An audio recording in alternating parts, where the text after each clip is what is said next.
Assalamualaikum warahmatullahi wabarakatuh. Saya Tika Puspitarani. Di sini saya akan menjelaskan sedikit tentang behavioral therapy atau terapi perilaku. Apa itu behavioral therapy? Yaitu istilah umum untuk jenis terapi yang mengobati gangguan perilaku negatif atau gangguan kesehatan mental. Terapi ini berusaha mengidentifikasi dan membantu mengubah perilaku tidak sehat yang berpotensi merusak diri sendiri. Bruce Frederick Skinner atau B.F. Skinner, seorang psikolog Amerika Serikat, terkenal dari aliran behaviorisme. Inti pemikiran dari Skinner adalah setiap manusia bergerak karena mendapatkan rangsangan dari lingkungannya. Sistem tersebut dinamakan cara kerja yang menentukan. Beliau lahir pada tanggal 20 Maret 1904 di Susana, Pennsylvania, Amerika. Meninggal pada 18 Agustus di Cambridge, Massachusetts, Amerika. Tujuan dari terapi perilaku ini untuk memperkuat perilaku yang diinginkan dan menghilangkan perilaku yang tidak diinginkan atau maladaptif. Bentuk-bentuk perilaku maladaptif. Yang pertama, perilaku antisosial. Perilaku antisosial ini dibagi menjadi dua. Yang pertama, perilaku kejahatan, seperti pemerkosaan, pembunuhan, pencurian, dan penipuan. Perilaku berikutnya adalah perilaku merusak diri sendiri dan masyarakat lain, seperti pemakaian obat terlarang, gangguan publik, dan pelacuran.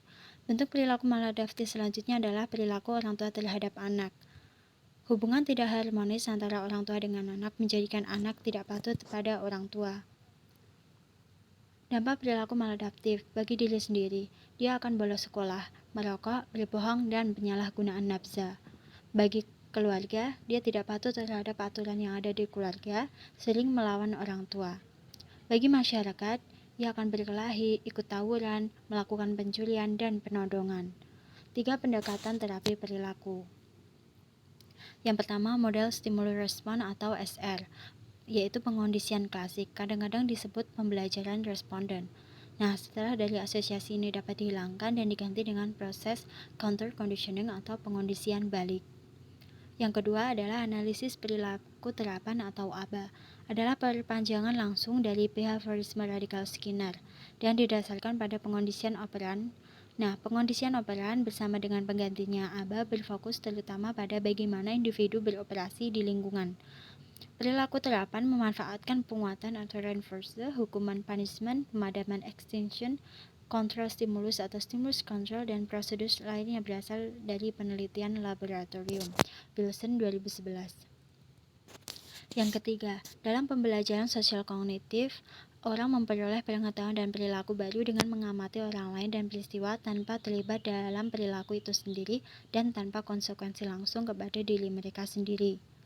Istilah dalam terapi perilaku, self-control, yaitu kemampuan seseorang untuk mengendalikan diri sendiri secara sadar agar menghasilkan perilaku yang tidak merugikan orang lain.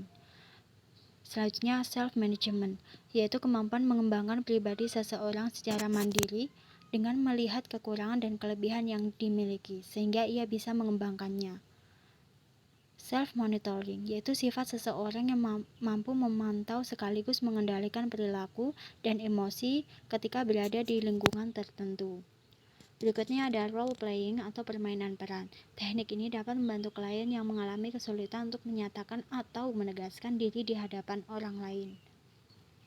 Teknik permusuhan yang paling kuat, yaitu time out, merupakan teknik aversif yang sangat ringan. Time out akan lebih efektif bila dilakukan dalam waktu yang relatif singkat. Misalnya, 5 menit. Contoh kasus, seorang anak yang sedang memukul adiknya akan dimasukkan dalam kamar gelap selama 5 menit. Bila terlihat melakukan tindakan tersebut karena takut akan dimasukkan ke kamar gelap kembali. Biasanya anak akan menghentikan tindakan yang salah tersebut. Kedua ada overcorrection, adalah teknik penurunan perilaku di mana tergantung pada masing-masing terjadinya perilaku bermasalah. Yang ketiga ada cover sensation, yaitu teknik ini dapat digunakan untuk merawat tingkah laku yang menyenangkan klien tapi menyimpang, seperti homoseks dan alkoholis. Demikian tadi yang bisa saya sampaikan. Apabila ada kurang lebihnya mohon maaf. Wassalamualaikum warahmatullahi wabarakatuh.